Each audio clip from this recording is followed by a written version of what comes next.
Result మీదే చూశాడు తప్ప పొలిటికల్ బెనిఫిట్ అనేది అసలు చూసుకోలే. అందుకే 2004 కన్నా 2009లో ఎక్కువ సీట్లతోటి కాంగ్రెస్ పార్టీ మళ్ళీ అధికారంలోకి రావడానికి కారణం ఆయనే. ఆయన పెట్టిన ఆర్టీఐ వల్లే ఆర్టీఐని విపరీతంగా వాడి చాలా స్కాములు, లేని స్కాములు, 2G స్కామ్ లాంటిది స్కాములన్నీ స్కాముల కింద చిత్రీకరించడంలో అపోజిషన్ వారు సఫలీకృతులయ్యారు. అధికారం 2014లో పోయింది. బట్ ఇలాంటి ప్రయోగాలు మాత్రం కాంగ్రెస్ పార్టీ చాలా చేసింది ప్రయోగాలు.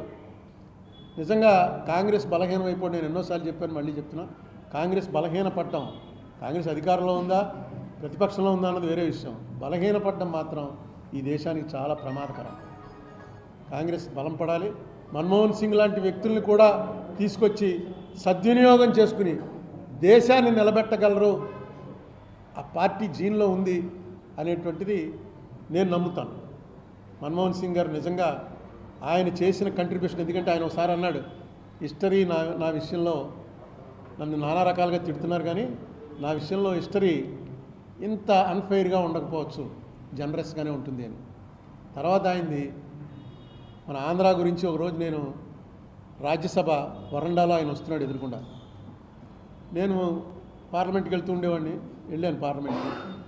ఇలా రాజ్యసభ వరండాలో ఆయన వస్తుంటే చూసి నమస్కారం పెట్టి, సార్ ఆంధ్రప్రదేశ్ గురించి ఎవ్వడూ మాట్లాడలేదు, లోక్సభలో మాట్లాడటానికి కాంగ్రెస్ పార్టీ వాడు లేడు, రాజ్యసభలో మీరు ఎవరో మాట్లాడాలండి, మీరే కదా చేసింది, చాలా నెగిటివ్ అయింది, ఏం మాట్లాడాలో కాగితం మీద రాసి అని వెళ్ళిపోయాడు లోపలికి వెళ్ళినవరుగా మమ్మల్ని.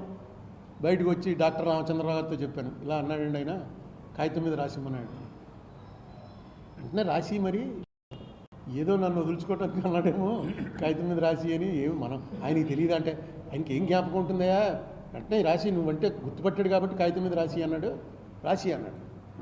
ఈ లోపల దిగ్విజయ్ సింగ్ గారు వచ్చాడు. దిగ్విజయ్ సింగ్ గారు అరుణ్ ఏదో ఆయనకి మన్మోహన్ సింగ్ ఏదో చెప్పోట నిన్ను అడగమన్నాడు అని. అంటే ఎంత అటెంటివ్గా ఉన్నాడు చూడండి. వెంటనే సెంట్రల్లో కూర్చుని ఒక 5-6 పాయింట్లు, ఏవేవైతే గవర్నమెంట్ మనకు ప్రామిస్ చేసిందో, ఏవేవైతే ఇవ్వలేదో అవన్నీ 5-6 పాయింట్లు రాసి ఇచ్చాను.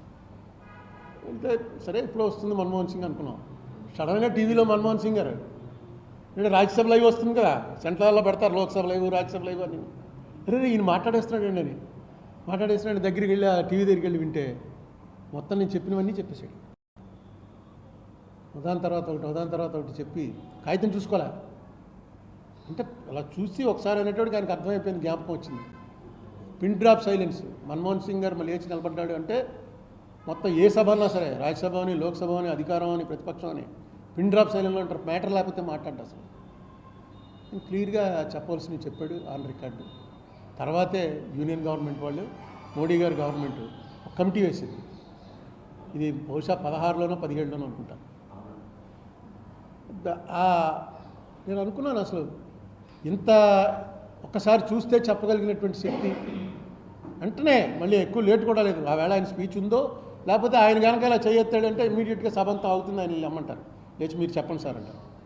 మరి అలా చెప్పాడు, వెంటనే చెప్పేశాడు లేచి. నాకు ఇటువంటి ఇంకో మాట మనం అందరం విన్నాం టీవీలో, రాత్రి మళ్ళీ విన్నాను, నేను విని నోట్ చేసుకున్నాను. ఏం మాట్లాడతాడండి అసలు మన్మోహన్ సింగ్ గారు, చప్పగా ఉంటుంది అంటే గట్టిగా నాలా కేకలేయలేడు, లేకపోతే మోడీ గారిలాగా ఆ రిథమిక్గా స్పీచ్ ఇవ్వలేడు. కానీ దీని మీద వచ్చినప్పుడు డిమానిటైజేషన్ మీద ఆయన ఒక్క 5 నిమిషాలు కూడా మాట్లాడాల. ఏమన్నాడు ఆయన? ఎండింగ్ ఏమన్నాడు? This is a monumental disorder. ఇంకా అంతకన్నా పెద్ద పదం ఉండదు. Organised loot.